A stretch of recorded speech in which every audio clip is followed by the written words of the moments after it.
বিসমিল্লাহির রহমানির রহিম। আজকে আমি আলোচনা করব কিভাবে চিকিৎসক দেখাবেন অথবা কিভাবে ডাক্তার দেখাবেন। আমি আগেও ফেসবুকে অথবা ইউটিউবে করেছি কন্টেন্ট, ওখানে বিভিন্ন রোগ সম্পর্কে আলোচনা করেছি। তো আমার মনে হয়েছে যে যে একটি বিষয় আসলে আলোচনা করা দরকার, যে চিকিৎসক অথবা ডাক্তার কিভাবে দেখাবেন। আপনি কি জানেন যে বাংলাদেশে সবচেয়ে বেশি মানুষ প্রতারিত হয় যে সেবা, সেটা হচ্ছে চিকিৎসা সেবা। এই প্রতারণার জন্য অনেকটা দায়ী আপনি, আমি, মানে আমরা যারা চিকিৎসা প্রার্থী। প্রতারণা শুরু হয় অনেক লেভেলে, বিভিন্ন দালাল আছে, বিভিন্ন লেভেলের স্বাস্থ্যকর্মী আছে, হাসপাতালের স্টাফ আছে, এমনকি কিছু অসাধু চিকিৎসক আছে। তাদের দ্বারা প্রতিনিয়ত আমাদের রোগীরা বিভিন্নভাবে প্রতারিত হয় এবং অনেক অর্থ ওদের এই প্রতারণার মাধ্যমে এই চক্রগুলো নিয়ে নেয় এবং সঠিক চিকিৎসা থেকে বঞ্চিত হয়। তাই প্রথমেই আপনি কোন চিকিৎসক দেখাবেন, কোন ডাক্তার দেখাবেন, আমি বলবো একজন এমবিবিএস, আপনার পাড়ার এমবিবিএস।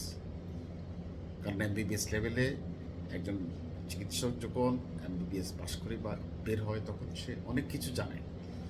অন্তত বেসিক লেভেলে যে প্রাথমিক যে সমস্যাটা বিট করার জন্য যেইটুকু জ্ঞান দরকার, সেইটুকু ওনাদের থেকে। আমরা যারা স্পেশালিস্ট চিকিৎসক, যেমন আমি অনেক দিন থেকে শিশু বিশেষজ্ঞ, আমি জানবো না সার্জারির একটা বিষয়। যেমন এখন আমরা হয়তো স্টিচ দেওয়া ভুলে গেছি, কিন্তু একজন এমবিবিএস ডাক্তার সব অনেক কিছুই পারে এবং ওখানে আপনার 95% সমস্যার সমাধান করে। অনেকে যেটা করে ক্রেডিট নেওয়ার জন্য, একটু সর্দির জন্য অনেক বড় প্রফেসরের কাছে যায় এবং বিড়ম্বনার শিকার হয়। সে এমবিবিএস ডাক্তার যেগুলো পারবে না, তার মানে 5% উনি আপনাকে প্রপারলি রেফার করবে যে এই চিকিৎসার জন্য অমুক চিকিৎসকের কাছে যান। আপনি সঠিকভাবে যদি যান, তাহলে চিকিৎসাটা পাবেন এবং আপনার রোগী ভালো হবে। যেমন আমি একটা উদাহরণ দিই, পায়ে ব্যথা এবং পা ফুলে গেছে একটা মানুষের, একটা রোগীর। এটা এক ধরনের সেলুলাইটিস। তো একজন এমবিবিএস ডাক্তার যখন দেখবে, এটা ডায়াগনোস করতে পারবে, উনি একজন সার্জনের কাছে পাঠিয়ে দেবেন।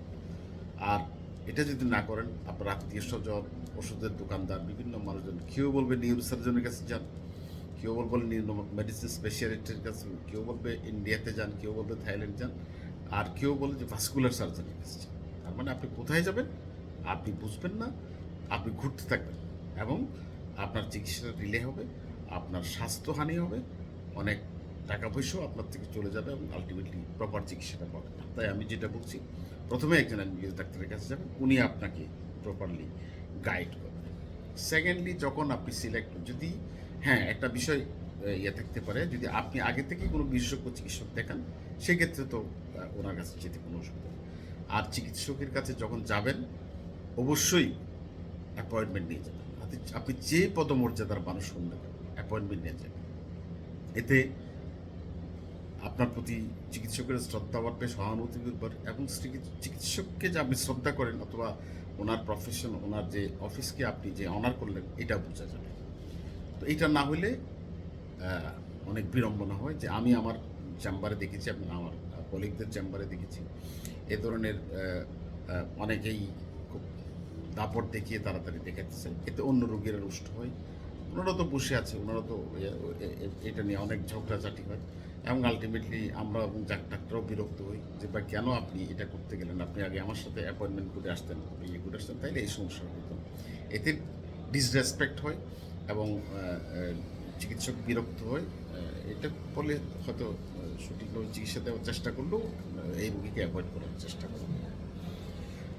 আরেকটা বিড়ম্বনা আমি দেখেছি, যে একজন বৌদ্ধশালীর আমলা, আমাদের ঢাকার একজন নিওনাটোলজিস্টকে ওনার শিশু দেখাতে যায় অ্যাপয়েন্টমেন্ট ছাড়া, ঢুকাঢুকি নিয়ে আলটিমেটলি একটা ঝামেলা হয় এবং ওই আমলা ওই চিকিৎসককে রংপুর বদলি করে। পরবর্তীটা নিয়ে অনেক ঝামেলা, ডিএমএ ইনভলভ হয় এবং অনেক ঝামেলা হয়। তো এই অনাকাঙ্ক্ষিত ঘটনাগুলো যদি আপনি অ্যাপয়েন্টমেন্ট নিয়ে যান, তাহলে আর সমস্যা হয়।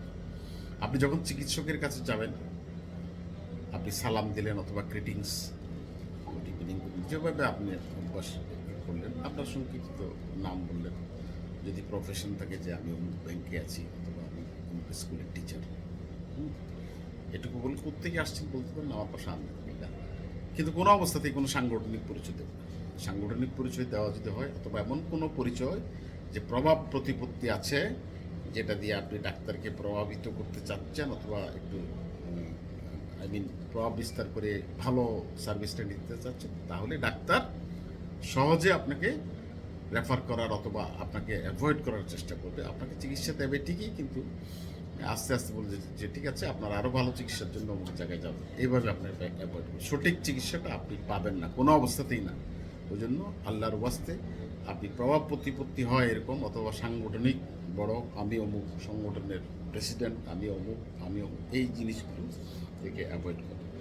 আর চিকিৎসককে যে সমস্ত ইনফরমেশন দেওয়ার, যে সমস্ত বিশেষজ্ঞ বলার যে আমার রোগীর জ্বর আছে, আমার রোগীর সর্দি আছে, আমার রোগীর কাশি আছে, এটুকু বলবেন। যেটুকু নাই ওগুলো অনেকেই দেখি, অনেকের মধ্যে এই প্রবণতা, বিশেষ করে আমি শিশু চিকিৎসক, যে শিশু আসছে স্ক্যাবিস দিয়ে অথবা যেটাকে বলা হয় স্ক্যাবিস, চুলকানি, সাথে পাশচুল, র্যাশ নিয়ে আসছে। তো ঠিক আছে, এরপরে যদি জিজ্ঞেস করি জ্বর আছে নাকি, মাঝে মধ্যে আসে গাটা গরম থাকে। তো কাশি আছে নাকি, হ্যাঁ মাঝে মধ্যে কাশি দেয়, কাশি আছে। তো আর কি আছে, কি ও কিছুই খায় না। তো এই ধরনের জিনিসগুলো, এগুলো আসলে একটাও সত্যি না। এগুলো ডাক্তারের থেকে বেশি করে চিকিৎসা পাওয়ার জন্য এই কথাগুলো বলা হয়। এই কথাগুলো দ্বারা যে অসুবিধা হয়, ওভার ট্রিটমেন্ট হয় অথবা ডাক্তার কনফিউজড হয়ে যায়। ওই জন্য ডাক্তারকে এমন ইনফরমেশন দিবেন যেটুকু রোগীর জন্য দরকারি, তাইলে আপনি প্রপার চিকিৎসাটা পাবেন। এরপরে যে বিষয়টা, ডাক্তার ইভেন আপনার যদি আর্থিক কোনো সমস্যা থাকে, আমি নিজেই যা করি, আমার সাইনবোর্ডে লাগানো আছে যে আপনার আর্থিক সমস্যা থাকে বলুন, ওরকম যদি হয় ডাক্তারকে বলুন, কিন্তু অবশ্যই ডাক্তারকে আপনার ফিসটা দিবেন। প্রোভাইডেড আপনার যদি কোনো রকম বড় ধরনের আর্থিক সমস্যা থাকে, চিকিৎসককে বলেন যে ভাই আমি এত টাকা দিতে অসমর্থ, আমি আপনাকে একটু দিচ্ছি। ডাক্তার, বেশিরভাগ ডাক্তার আমি আপনাকে অ্যাকসেপ্ট করি, আর যারা করে না সেটা অন্য ব্যাপার।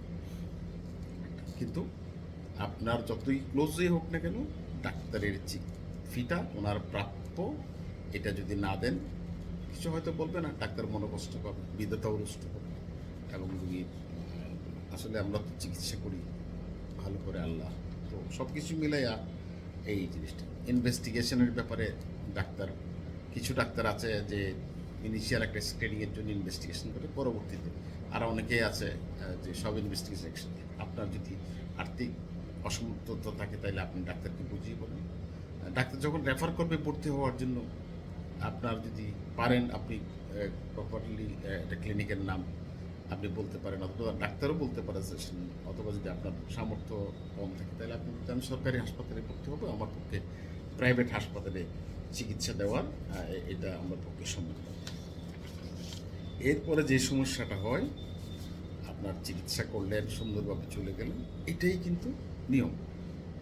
হ্যাঁ, আরেকটা বিষয় হচ্ছে যে ডাক্তারের প্রেসক্রিপশন নিয়ে ফার্মেসিতে যখন যাবেন, অনেক ক্ষেত্রে দেখা যায় ফার্মাসিস্টরা আপনাকে কনফিউজড করে। বিশেষ করে বয়স্ক কিছু মানুষ থাকে, ওনারা বলেন যে এই রোগের চিকিৎসার জন্য এটা তো দিয়েছে, এটা তো বাচ্চাদের, এটা ঘুমের ওষুধ দিয়েছে কনভালশন কন্ট্রোলের জন্য, বলছে এটা ঘুমের ওষুধ, এটা কেন ডাক্তার সাহেব দিলেন, অথবা এই রোগ তো এই ওষুধ তো আমরা বড়দের ক্ষেত্রে দেই, কেন উনি এভাবে দিলেন। তো আপনি সায় দিবেন না, এটা সত্যি না। তাইলে ওনার জায়গায় ডাক্তার বসতো আর ডাক্তারের জায়গায় উনি বসতেন। ডাক্তার সাহেবটা আপনাকে যা দিয়েছে বুঝে শুনে দিয়েছে। এরপরে যদি আপনার কোনো কনফিউশন অ্যারাইজ করে, ডাক্তারের কাছে আসবেন, এসে আপনার কনফিউশনটা বলবেন, উনি আপনাকে শুনবেন। সব মিলে আমি বলবো ডাক্তার এটা একটা এসেনশিয়াল কমোডিটি চিকিৎসা। এই সেবাটা আপনি অর্থের বিনিময়ে নিচ্ছেন। এটা কিন্তু চাল ডাল কেনার মতন, আপনি 100 টাকা দিলেন 1 কেজি চাল কিনলেন, আপনি গেলেন। এটা হচ্ছে আপনার ভাইটাল একটা বিষয়, আপনার স্বাস্থ্যের অথবা আপনার পরিবারের যেই রোগী এর স্বাস্থ্যের জন্য সবচেয়ে এসেনশিয়াল এবং একমাত্র মানুষ যে আর হয়তো কিনতে গেছে আপনার সমস্ত গোপনীয়তা আপনি পড়েন।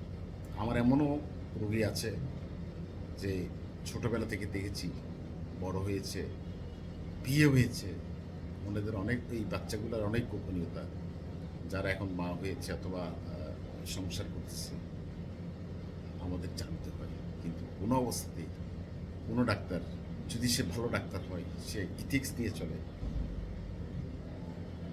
সে কোনো সংস্থায় এই গোপনীয়তাটা ভঙ্গ করে। আর আপনি মনে রাখবেন, সবসময় ডাক্তাররা রোগীর ওর সমস্ত জ্ঞান দিয়ে রোগী ভালোর চেষ্টা করে। কোনো ডাক্তারেরই ইন্টেনশন থাকে না কোনো রোগীকে খারাপ কিছু করার। যদি কোনো জটিলতা হয়, আপনি অত্যন্ত ধৈর্য সহকারে এই জিনিসটি নিজের মধ্যে বুঝে ডাক্তারের সাথে আলাপ করবেন, উনি আপনাকে কোঅপারেশন করবেন এবং একটা সমাধানে পৌঁছে যাবে। কোনো অবস্থাতেই ডাক্তারের প্রতি অশালীন আচরণ করবেন না। আপনি ডাক্তারদের যে হাসপাতাল, এটুকু পাংচুর করবেন না, কারণ এটা দিয়ে কোনো রেজাল্ট আসবে না। এটা দিয়ে আপনার রোগের চিকিৎসার ব্যাপারে কোনো কিছু হবে না। তাই আপনার এবং ডাক্তারের মধ্যে একটা পারস্পরিক শ্রদ্ধাবোধ থাকবেন। আপনি সঠিক ইনফরমেশন দেবেন, শ্রদ্ধার সাথে আপনি ডাক্তারের সাথে ডিল করবেন। ডাক্তার আপনার সাথে সিম্প্যাথি এমপ্যাথি দিয়ে আপনার রোগীকে চিকিৎসা করবেন। এবং আমাদের দেশে যে চলমান যে চিকিৎসার্থীদের মধ্যে যে অবিশ্বাস, অসহিষ্ণুতা এবং যে অশ্রদ্ধাবোধের যে জায়গাটা তৈরি হয়েছে, সেটা আমরা দূর করবো। আমরা আপনারা সবাই মিলে বাংলাদেশে একটি সুন্দর চিকিৎসা ব্যবস্থা তৈরি করব, এই আশা ব্যক্ত করে আমি শেষ করব। আল্লাহ হাফেজ।